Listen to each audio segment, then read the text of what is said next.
How to update Facebook Messenger on Android. Hey everybody, welcome back to our YouTube channel. In today's video, you will learn how you can update your Facebook Messenger application from your device. So without any further ado, let us jump right into the process. I'm going to show you two ways you can update your Messenger. First one is heading over to your Play Store app and here search for Messenger.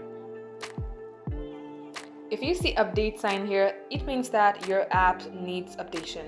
All you have to do is tap on update.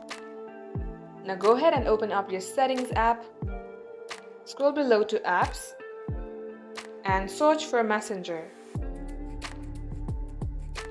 At this page, scroll below and go on app details in store. Tap onto settings on your top right, and here toggle on auto update Messenger. Once you toggle it on, your app will be updated over Wi-Fi. And this is how you can update your Facebook Messenger app in your device. Thank you for watching the video till the very end. In case it had helped you in any ways, then do like and subscribe. We hope to be back soon with more tutorials like this. In the meantime, stay updated and